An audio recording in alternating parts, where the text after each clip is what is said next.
सभी सम्मानित शिक्षक साथियों को मेरा नमस्कार। एक बार फिर से मेरे YouTube चैनल पर आप सभी का स्वागत है। साथियों, परिषदीय प्राथमिक विद्यालय या उच्च प्राथमिक विद्यालय के सपोर्टिव सुपरविज़न के लिए SRG ARP डायट मेंटर्स जब आपके विद्यालय में निरीक्षण के लिए जाते हैं या सपोर्टिव सुपरविज़न के लिए जाते हैं, ऑनलाइन प्रेरणा पोर्टल पर जो उनकी निरीक्षण तालिका होती है, उस पर जाँच बिंदु होते हैं, चेकलिस्ट होती है।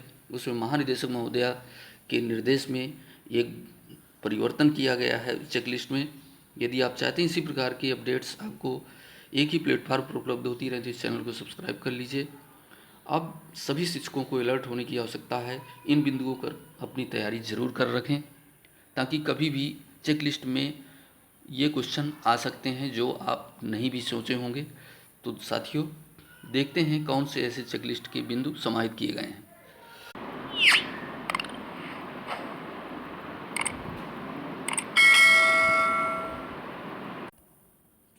महानिदेशक स्कूल शिक्षा राज्य परियोजना निदेशक कार्यालय से आदेश प्रेषित हुआ। साथियों, सेवा में प्राचार्य जिला शिक्षा एवं प्रशिक्षण संस्थान समस्त जनपद उत्तर प्रदेश, जिला व शिक्षा अधिकारी समस्त जनपद उत्तर प्रदेश।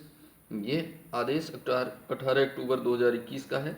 विषय बेसिक शिक्षा के क्रियान्वयन हेतु लागू किए गए प्रेरणा तकनीकी फ्रेमवर्क के अंतर्गत परिषदीय प्राथमिक एवं उच्च प्राथमिक विद्यालयों के लिए पोर्टल पर अपलोड की गई संशोधित सपोर्टिव सुपरविजन चेकलिस्ट के उपयोग के संबंध में महोदया कृपया राज्य परियोजना कार्यालय के पत्रांक संख्या 14 अगस्त 2021 का संदर्भ ग्रहण करने का कष्ट करें, जिसके द्वारा प्रेरणा गुणवत्ता मॉड्यूल ऐप पर प्राथमिक एवं उच्च प्राथमिक विद्यालयों के लिए विकसित की गई सपोर्टिव सुपरविजन चेकलिस्ट के संबंध में विस्तृत दिशा निर्देश प्रेषित किए गए थे। तत्क्रम में प्रदेश में सभी बच्चों हेतु शिक्षण कार्य भौतिक रूप से प्रारंभ होने के फलस्वरूप स्टेट रिसोर्स ग्रुप के सदस्यों, एकेडमिक रिसोर्स पर्सन्स यानी SRG और ARP पर्सन्स एवं डायट मेंटर्स के लिए पुनः सपोर्टिव सुपरविजन चेकलिस्ट प्राथमिक एवं उच्च प्राथमिक विद्यालयवार संशोधित कर तैयार की गई है। उक्त संशोधित चेकलिस्ट संलग्न कर इस निर्देश के साथ प्रेषित की जा रही कि जनपद के SRG ARP एवं डायट मेंटर्स को इस संबंध में अपने स्तर से अवगत कराना सुनिश्चित करें, जिससे कि उनके द्वारा प्रेरणा पोर्टल प्रेरणा गुणवत्ता ऐप के माध्यम से ऑनलाइन सपोर्टिव सुपरविजन सुनिश्चित किया जा सके। ये साथियों आदेश था अनामिका सिंह राज्य परियोजना निदेशक कार्यालय से। और आगे देखते हैं कि क्या परिवर्तन किए गए हैं सपोर्टिव सुपरविजन में। जो आपके विद्यालय में ARP और SRG डायट मेंटर्स जाएंगे तो क्या क्या किन किन बिंदुओं पर आपके विद्यालय का सपोर्टिव सुपरविजन और निरीक्षण होगा। साथियों, देख पा रहे होंगे सपोर्टिव सुपरविजन प्राथमिक विद्यालयों के लिए चेकलिस्ट। इस प्रकार से आपके विद्यालय की चेकलिस्ट ओपन होगी प्रेरणा ऐप पर। और जब भी ARP डायट मेंटर्स SRG जाएंगे तो ये बिंदुवार आपके डिटेल्स वहाँ पर फिलअप करेंगे। कृपया उस कक्षा का चयन कीजिए जिसका आप अवलोकन कर रहे हैं। जिस कक्षा का आपके द्वारा अवलोकन किया जा रहा है, कक्षा 1, 2, 3, 4, 5, यहाँ पर उनकी डिटेल्स शो होगी। ये मैंडेटरी है, अनिवार्य है इनको भरना। इस प्रकार से कौन सी आप किस विषय पर अवलोकन कर रहे हैं, हिंदी, गणित, अंग्रेजी, हमारा परिवेश। फिर नीचे दिए गए प्रश्नों का जवाब कक्षा का अवलोकन करने के बाद ही दें। मल्टीपल चॉइस में क्या कक्षा कक्ष में प्रिंट समृद्ध प्रिंट रिच सामग्री का प्रदर्शन दीवारों पर किया गया है। उदाहरण विषय वस्तु आधारित चार्ट, शब्दमाला, छात्रों द्वारा किस कार्य पोस्टर्स इत्यादि। तो सभी समुचित सामग्री का प्रदर्शन किया गया है। सभी समुचित सामग्री का प्रदर्शन किया गया। ये इन बिंदुओं पे वो अपनी टिप्पणी देंगे जो भी आपके विद्यालय में समुचित व्यवस्थाएं होंगी। इसके बाद क्या शिक्षक द्वारा कक्षा में सामाजिक भावनात्मक शिक्षण के लिए गतिविधियां कराई जा रही हैं, हाँ या नहीं में वो भी जवाब। क्या शिक्षक द्वारा कक्षा में उपचारात्मक शिक्षण किया जा रहा है यानी रिमीडियल टीचिंग करवाई जा रही है, इसके लिए भी आपको जवाब देना SRG ARP को देना होगा। क्या शिक्षक द्वारा TLM का प्रयोग किया जा रहा है टीचिंग लर्निंग मटेरियल का। तो ये साथियों आपके अपडेटेड बिंदु हैं जो परिवर्तन किए गए हैं चेकलिस्ट में। क्या शिक्षक द्वारा TLM शिक्षण प्रक्रिया में सहायक एवं प्रासंगिक है। क्या शिक्षक द्वारा एक्टिविटी बेस्ड गतिविधियाँ की जा रही हैं। आप कक्षा में सीखने के माहौल का किस प्रकार का वर्णन करेंगे। इसके पश्चात कक्षा में समावेश की स्थिति कैसी है, शिक्षक कक्षा में किस प्रकार के प्रश्न पूछ रहे हैं, कक्षा में कितने प्रतिशत छात्र गतिविधि में प्रतिभाग कर रहे हैं वह प्रश्न पूछ रहे हैं, शिक्षक के या किसी अन्य छात्र के पीछे पीछे दोहराने को प्रतिभागिता नहीं माना जाएगा।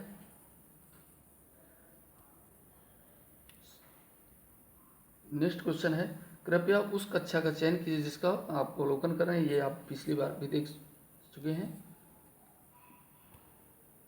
इन पांचों छात्रों में से, अच्छा ऊपर दिया हुआ साथियों, 5 में से कितने छात्र 5 से कम संख्याओं की सही पहचान कर सकते हैं। यहाँ पे आपका प्रेरणा लक्ष्य आ गया। 5 में से कितने छात्र एक भी संख्या की सही पहचान नहीं कर सकते हैं। साथियों बहुत ही महत्वपूर्ण बिंदु हैं, इस पर ध्यान दें। इन 5 छात्रों में से कितने छात्रों ने सही उत्तर दिया। कक्षा 3 के छात्रों में से 2 से 3 अंकों की संख्याओं को लंबवत रूप में जोड़ने घटाने के हासिल के साथ प्रश्न पूछे। कक्षा 2 के छात्रों से 1 अंक के लंबवत रूप में जोड़ने घटाने के लिए बिना हासिल के प्रश्न पूछे गए।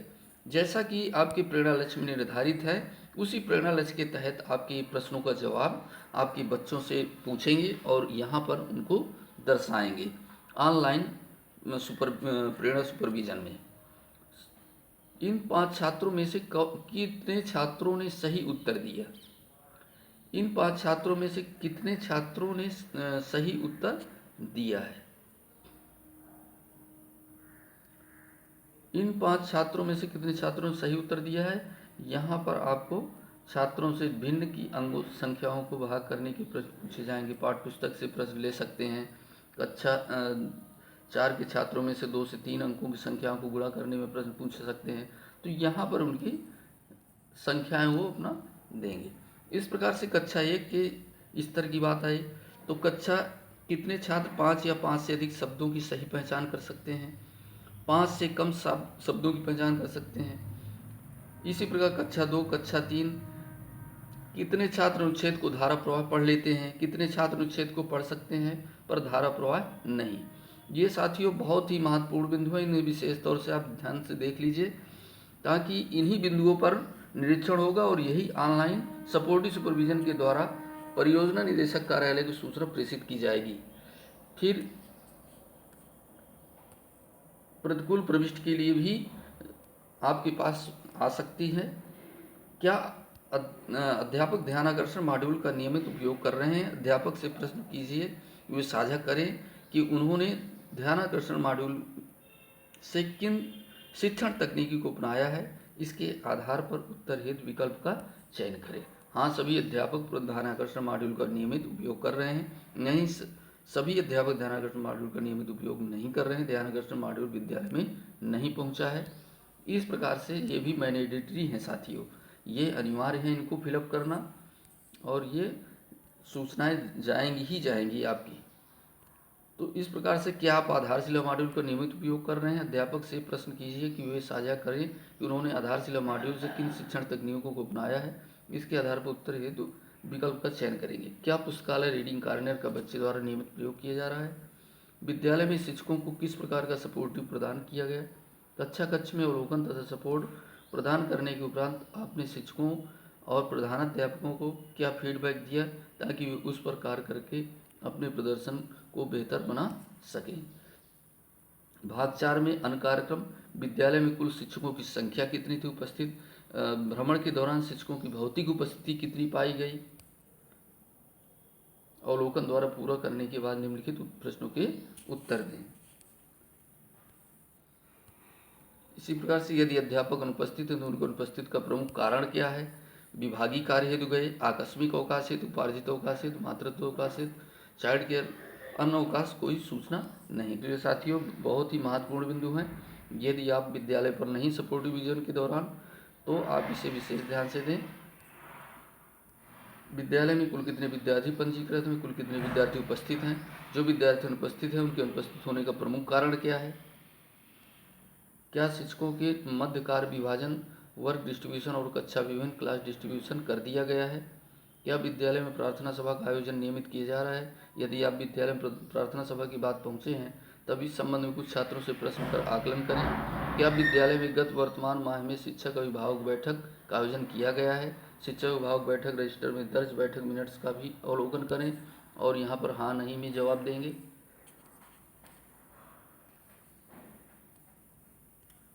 बालिका नियमित विद्यालय आएँ, इसके लिए विद्यालय द्वारा क्या प्रयास किए जा रहे हैं? क्या विद्यालय में विशेष आवश्यकताओं वाले दिव्यांग छात्र अध्ययनरत हैं? यदि हाँ तो क्या समर्थ कार्यक्रम के अंतर्गत उनका पंजीकरण किया गया है और क्या विद्यालय द्वारा इस संबंध में उपलब्ध पाठ्यचर्या का पालन किया जा रहा है? क्या विद्यालय में खेल सामग्री उपलब्ध है एवं नियमित उपयोग की जा रही हैं? क्या छात्रों को अच्छी गुणवत्ता का मध्याह्न भोजन प्रतिदिन दिया जा रहा है? 4 से 5 छात्रों से प्रश्न कीजिए। क्या वे मध्याह्न भोजन पसंद करते हैं? विद्यालय के मध्याह्न भोजन इंचार्ज एवं प्रधानाध्यापक से प्रश्न कीजिए। क्या बच्चों को भोजन दिए जाने के पूर्व में भोजन चखते हैं? भ्रमण के दौरान मध्याह्न भोजन ग्रहण करने वाले बच्चों की संख्या कितनी थी? क्या विद्यालय की अवस्थापना सुविधाएं संतोषजनक हैं? प्रधानाध्यापक के अनुसार उनके विद्यालय को प्रेरक विद्यालय बनने में कितने महीने लगेंगे? कोई अन्य टिप्पणी? अभिभावकों की प्रतिक्रियाएं। कम से कम 5 अभिभावकों से बातचीत करें जिसमें से 2 एसएमसी सदस्य हों। साथियों, यहाँ पर विद्यालय प्रबंधन समिति के सदस्यों को भी मीटिंग होगी इनकी। ARPSRG डायट मेंटर्स जाएंगे। क्या आपका बच्चा खुशी खुशी स्कूल जाता है? क्या आप अपने बच्चे की पढ़ाई से संतुष्ट हैं? यदि आपका बच्चा पढ़ाई में पिछड़ रहा है तो क्या शिक्षक अलग से समय देकर सिखाते हैं? क्या बच्चों को नियमित रूप से गृहकार्य दिया जाता है? क्या शिक्षक विद्यालय खुलने से पूर्व आ जाते हैं और विद्यालय बंद होने के बाद जाते हैं? तो ये साथियों देखिए, प्रधान अध्यापक और शिक्षकों के प्रयास करने पर भी अभिभावक उपलब्ध नहीं हुए। तो यदि अभिभावक नहीं आते हैं तो वहाँ पर टिप्पणी वो अपना दर्शाएंगे जो भी देना होगा। विद्यालय के कितने प्रतिशत छात्रों को अभिभावकों के पास स्मार्टफोन है? विद्यालय में कितने प्रतिशत बच्चे व्हाट्सएप ग्रुप में सक्रिय रूप से जुड़े हुए हैं? क्या शिक्षक को प्रेरणा पोर्टल पर प्रेषित अभ्यास पत्रकों एवं गतिविधियों के बारे में जानकारी है?